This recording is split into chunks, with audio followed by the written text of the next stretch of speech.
Dans le monde, c'est toute l'actualité de la semaine décryptée par nos éditorialistes. Des dizaines de milliers de personnes ont assisté ce vendredi aux funérailles de Chokri Belaïd. Des obsèques qui ont tourné en manifestation contre le parti islamiste Ennahda, accusé d'être derrière cet assassinat. Alors une deuxième révolution est-elle en marche en Tunisie? Premier attentat suicide au Mali, à Gao, et ce, un mois après le début de l'intervention française dans le pays. Le conflit peut-il s'enliser, comme on a pu le voir en Afghanistan? Nous parlerons du sommet européen de Bruxelles. C'est un budget d'austérité qui a été voté. Alors s'agit-il d'un bon compromis, comme l'affirme François Hollande? Eh bien, nous poserons la question à nos éditorialistes. Et puis, nouveau scandale dans le monde du football, scandale de paris sportifs avec des matchs truqués, des joueurs et des arbitres corrompus. Vive le sport! Ce vendredi, nous sommes avec Anna Navarro-Pedro. Bonsoir Anna, merci d'être avec nous. Vous êtes correspondante à Paris pour le magazine Visao, un hebdomadaire portugais. Avec nous, Ziad Limam. Bonsoir Ziad, bonsoir. Directeur du mensuel Afrique Magazine, et qui titre sur cette semaine, ce mois-ci, pardonnez-moi, puisqu'il s'agit d'un mensuel, peut-être bientôt, la grande guerre du Sahel. Vous revenez évidemment sur le conflit au Mali. François Dorcival, bonsoir, éditorialiste à Valeurs Actuelles et au Figaro Magazine. Et puis avec nous, Sylvain Attal. Bonsoir Sylvain, bonsoir, directeur adjoint de la rédaction de France 24 en charge des nouveaux médias. Et on commence, si vous le voulez bien, tout de suite avec les funérailles de Chokri Belaïd, opposant tunisien, assassiné mercredi de 4 balles. Vous allez tout de suite le voir sur ces images. Des dizaines de milliers de personnes ont assisté ce vendredi à ses obsèques. La famille de Chokri Belaïd accuse le parti islamiste au pouvoir Ennahda d'être responsable de cet assassinat. Je vous propose tout de suite d'écouter la veuve de Chokri Belaïd. C'était mercredi, quelques heures après l'assassinat de son mari. Je n'ai pas de soupçon. J'accuse clairement et ouvertement le parti d'Ennahda.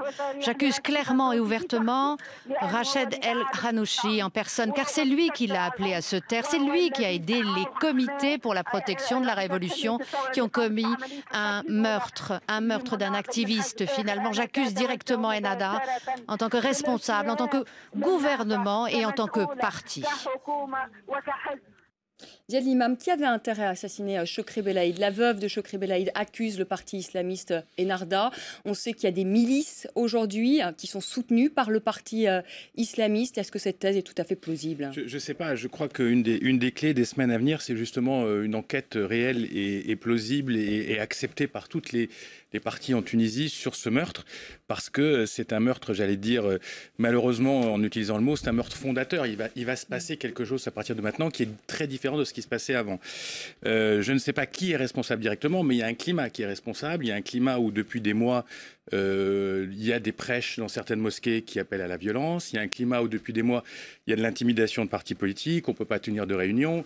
Il y a des violences. Il y a eu des violences à Tataouine où un responsable d'un parti d'opposition a déjà été tué dans des circonstances qui ne sont pas éclaircies. Donc, si vous voulez, on a ouvert la porte, d'une certaine manière, à la banalisation de la violence. Alors, jusqu'au jour où quelqu'un passe un cap et se met à tirer sur des hommes politiques. Et là, c'est traumatisant. C'est quand même le deuxième assassinat politique dans l'histoire tunisienne. L'ancien remonte aux années 30-40 avec la mort de Farhat Hached, qui était un leader syndicaliste probablement abattu par les Français. Donc on est vraiment dans un moment extrêmement déterminant. La deuxième chose, c'est qu'on voit bien à quel point les sociétés politiques se sont cristallisées maintenant. Il y a d'une part des islamistes, mais dont on ne sait pas quel est leur degré de cohésion et d'homogénéité, puisqu'il y a un Premier ministre... On voit bien qu'il y a des divisions quand même il y a un Premier ministre qui essaye, du parti aujourd'hui. Qui essaye visiblement, je pense, on peut le dire, de créer un pôle réformateur dans l'islamisme. Et il y a une opposition moderniste, laïque, civile, on va dire, en tous les cas qui ne s'inspire pas de la religion et du religieux, et qui se focalise entre un parti centriste et des partis de gauche. Donc tout ce qu'on disait sur le fait qu'il n'y avait pas d'opposition, que c'était un boulevard, que l'islamisme, que ceci, c'est pas vrai. On voit très bien que c'est des sociétés qui sont extrêmement réactives, en construction. Mais si on laisse faire, si on ouvre sans limite l'espace de la violence, si on ne met pas... Et donc là, il y a une responsabilité d'Ennahda, si je vous entends bien, de cette banalisation de la violence. Encore une fois, je ne sais pas... franchement, je crois qu'on a tué... Ça ne veut pas dire grand-chose, en fait, de dire responsabilité d'Ennahda, parce qu'on sait depuis des semaines, voire des mois, qu'il y a des tiraillements, pour ne pas dire plus, au sein même d'Ennahda. Donc dire Ennahda, il faudrait dire qui à l'intérieur d'Ennahda. Ce qui est sûr, c'est que... Oui. Voilà, ce qui est sûr, c'est que, bon, c'est quand même un assassinat politique qui est signé, on va dire, de la mouvance islamistes. Aujourd'hui, il y a un site djihadiste qui appelle toute cette mouvance islamiste, qui peut aller de certaines personnes qui sont dans le jeu démocratique jusqu'aux djihadistes purs et durs, à s'unir contre le clan des modernistes pour que ce que nous, en France, on appelle les laïcs, ne prennent pas le pouvoir. C'est donc bien qu'il y a un antagonisme qui est poussé à son extrême aujourd'hui en Tunisie. Et au fond, ce que cet assassinat signe, c'est sans doute l'échec de ce qu'un certain nombre d'hommes politiques tunisiens, notamment Marzouki, le premier, avait essayé de faire, c'est-à-dire une espèce de compromis historique, on va dire, entre les milieux modernistes, que représentait notamment son parti, le CPR, et puis, oui... Parce que le CPR est aussi très islam... Enfin, il y a beaucoup de gens du CPR qui sont de mouvance islamo-gauchiste, nationaliste. C'est un peu compliqué. Islamo-gauchiste, ça veut dire qu'ils avaient déjà fait le lien entre les deux. Enfin, que cette espèce de compromis historique était possible pour faire une espèce de forme un peu moderne, on disait un peu à la turque, en s'inspirant un peu du modèle turc, c'est-à-dire on sent que ça fonctionne quand même pas bien, parce que même le président Marzouki a critiqué fil des mois ses alliés islamistes. Il y a énormément de gens qui sont très sceptiques depuis le début sur la possibilité de réaliser ce compromis historique. Et je pense qu'aujourd'hui, il n'y a plus personne qui y croit. Et c'est ça qui est la nouvelle aventure de la Tunisie et qui fait que peut-être, effectivement, vous l'avez dit, c'est peut-être aujourd'hui le début d'une nouvelle révolution. Je parlais avec des amis cet après-midi à Tunis, justement, et il semble s'établir cette croyance dans les grandes villes, au moins, qu'effectivement, de cet assassinat pourra sortir, ou de ce meurtre, pourra sortir un adjournamento de Ennahda. C'est-à-dire que peut-être de là, il y aura une véritable scission entre ceux qui sont pro-salafistes, ceux qui sont plus extrémistes, et ceux qui, quand même, tout en maintenant une colonne vertébrale d'inspiration islamique, de l'islam, veulent un parti moderniste. Et donc là, il semblait avoir cette croyance dans la population. Est-ce que c'est de wishful thinking? Est-ce que c'est vraiment vouloir croire en quelque chose de positif ou non? Les semaines prochaines vont nous le dire. On est 2 ans après le renversement de Ben Ali. Il a été renversé par une opposition qui est née à la suite de l'immolation d'un fruitier, et on a vu se développer un mouvement d'opinion auquel le gouvernement n'a pas su répondre, et Ben Ali lui-même, président de la République, non plus. 2 ans plus tard, on se retrouve après tous ces événements de révolution, alors que le pays n'a toujours pas de constitution, pas plus de loi électorale. Nous sommes encore dans une phase transitoire. Dans cette phase transitoire, quelle va être l'attitude du gouvernement? Est-ce que ce gouvernement va disparaître pour donner naissance à un nouveau gouvernement qui serait, lui, purement de technicien, précisément pour installer des institutions? Quel va être le rôle du président de la République devant cette montée de l'opposition? J'ajoute que ces événements sont d'autant plus choquants en Tunisie. Ziad a eu raison de rappeler que le précédent assassinat politique, c'était il y a plus de 70 ans, dans un pays qui est précisément connu pour n'être pas violent. Comment ces événements-là peuvent-ils apparaître ainsi, si ce n'est par une tension interne extrême, dans un pays qui est tous sauf violent. Oui, enfin, ça prouve que tous les pays peuvent, à un moment ou à un autre de leur histoire, quand même avoir un basculement dans un phénomène. Il y a de la provocation interne. Je pense que si on veut se projeter un tout petit peu dans les semaines et les mois à venir, il y a le débat politique réel, donc la Constitution, les élections, qui est une vraie question, parce qu'on ne voit pas quelle majorité va y avoir maintenant à l'Assemblée, aussi constituante. Quelles alliances vont pouvoir survivre, quelles alliances vont se créer pour arriver à un texte qu'il faut voter aux 2 tiers. Et la question économique, dont on parle très peu, mais qui va avoir un impact de plus en plus lourd, parce qu'il y a un chômage endémique, une paupérisation, une crise, tourisme, etc. Comme en Égypte. La deuxième grande question qui va se poser en Tunisie et en Égypte et partout, c'est est-ce qu'on collabore ou on ne collabore pas avec les islamistes? Est-ce que les partis non islamistes doivent ou pas collaborer avec les islamistes? Et ça, c'est une vraie question. Et la problématique... Marzouki, lui, il a fait ce pari-là, oui, mais le problème, c'est que, justement, ils vont être, eux, tout à fait banalisés, puisqu'ils vont être tenus pour co-responsables. Et je pense que ce qui va se passer, c'est qu'il va y avoir une marginalisation des islamistes qui ne croient pas en la démocratie, une marginalisation des islamistes qui sont sur un discours purement identitaire, religieux, etc., et que les autres vont essayer de créer de leur côté, avec les autres partis, une société démocratico-moderne, peut-être authentique, peut-être proche de la culture, etc. Mais l'enjeu, il est là. Mais moi, je n'y crois pas du tout. Moi, je suis sûr que c'est comme ça que ça va se passer, c'est-à-dire que à un moment ou un autre, excusez-moi, je vais peut-être faire un raccourci totalement surréaliste, mais si on prend les communistes en Europe occidentale dans les années 50-60, c'était des gens qui étaient très puissants, mais qui sont toujours restés minoritaires, qui ne sont jamais arrivés au gouvernement, qui n'ont pas gouverné ces pays, parce que le reste de la société politique s'est mis d'accord pour les contrôler et pour faire une société démocratique. Moi, je pense qu'en Tunisie, en particulier, c'est peut-être pas l'Égypte, je pense qu'en Tunisie, il y a une majorité moderne, il y a une majorité laïque, entre guillemets, civile, et que c'est... Oui, je suis pas sûr qu'elle soit, qu'elle représente une majorité. Je pense qu'une bonne partie des gens qui ont voté Ennahda ne veulent pas d'un État théocratique. Ils sont dans la diversité tunisienne, ils veulent être représentés, ils veulent une société en croissance, ils veulent des emplois, ils veulent des études pour leurs enfants, etc. Donc tout ça, c'est... Ce qui était très intéressant cet après-midi, lors des funérailles, dans les images de cet après-midi, dans le cimetière, un des mots d'ordre qui était scandé était ni Qatar, ni États-Unis. Et donc je pense que ça révèle aussi la recherche d'une voie propre dans une troisième dans le voie pays, finalement entre c'est pour ça que les élections sont très importantes. C'est pour ça que une des raisons de la crispation des durs de tous les côtés, c'est qu'on voit bien qu'il y a des pôles qui émergent. On l'a dit au début de l'émission, il y a un pôle centriste qui émerge, il y a un pôle de gauche qui émerge, qui représente des voix, qui représente des gens. Le défunt Chokri Belaïd, c'est la gauche tunisienne. Elle a toujours existé. Elle a mis 2 ans à se reconstruire autour de 2 ou 3 personnalités, mais maintenant elle existe. Pourquoi ça ne va pas marcher, Ziad? C'est parce qu'au fond, je pense que parce qu'il n'y a rien qu'on puisse appeler la charia light, par exemple. C'est-à-dire que je pense que les soi-disant islamistes modérés vont être balayés parce que leur raison d'être, justement, c'est la radicalité, c'est d'être des radicaux.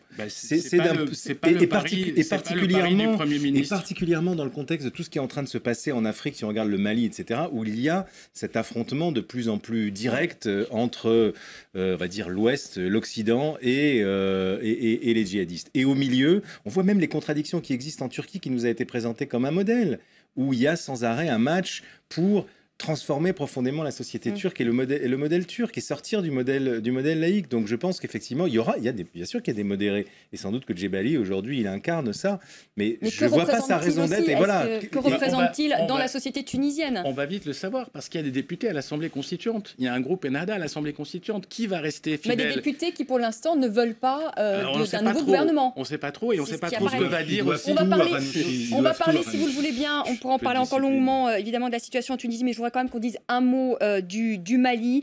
Cela fait ce vendredi un mois, jour pour jour, que l'opération française Serval a été lancée pour chasser les islamistes du nord du pays. Opération réussie dans les grandes villes du nord, mais les djihadistes, vous le savez, se sont réfugiés dans les massifs des Iforas. Ce vendredi, pour la première fois, un attentat signé du Moudjahou a visé Gao. Un militaire malien a été blessé.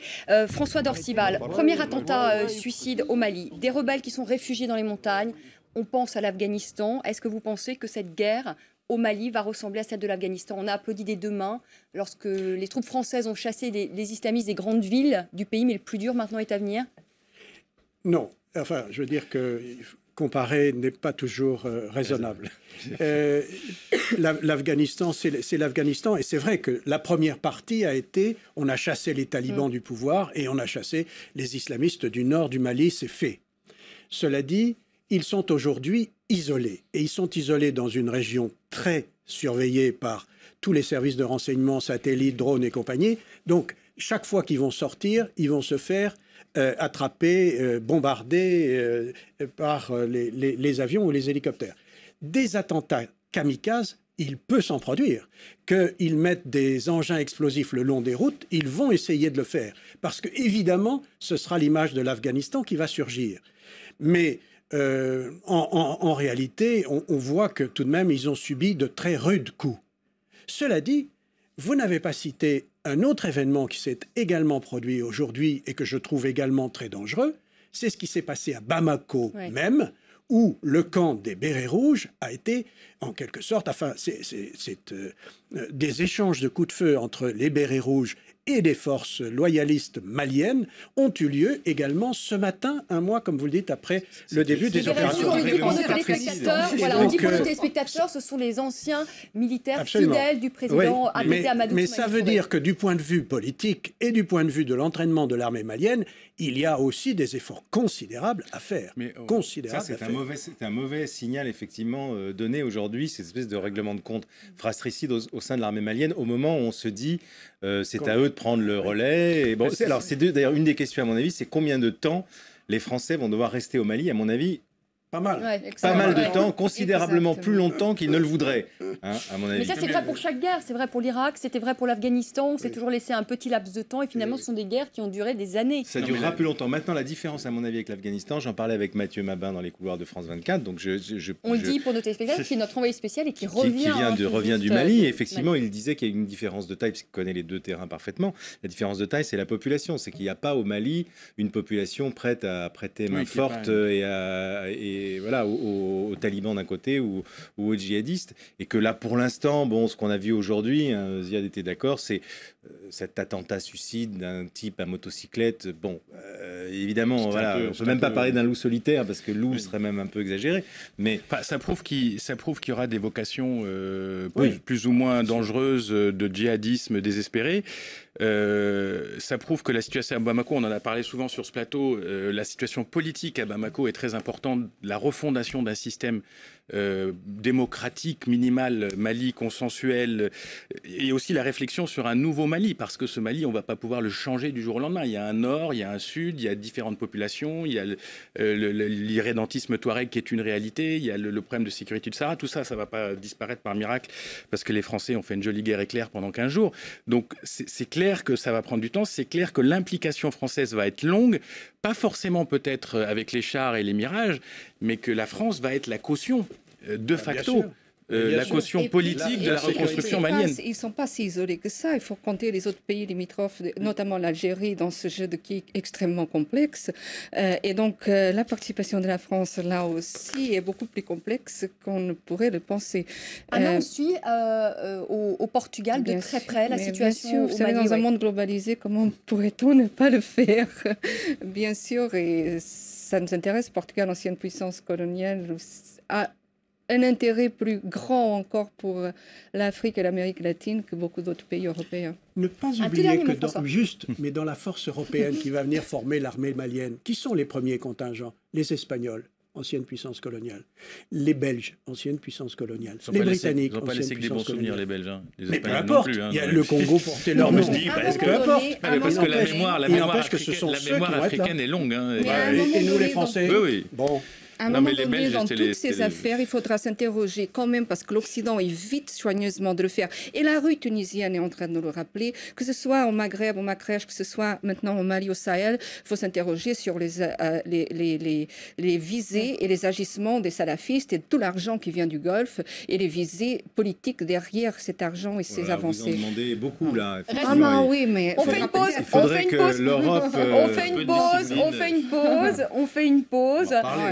On fait une pause, restez avec nous, on se retrouve dans un instant pour la deuxième partie de notre semaine du monde. Nous parlerons du sommet européen de Bruxelles où a été trouvé un accord, un budget d'austérité. Nous parlerons football et c'est pas très gai, football et argent, hein. Décidément c'est un corollaire. À tout de suite.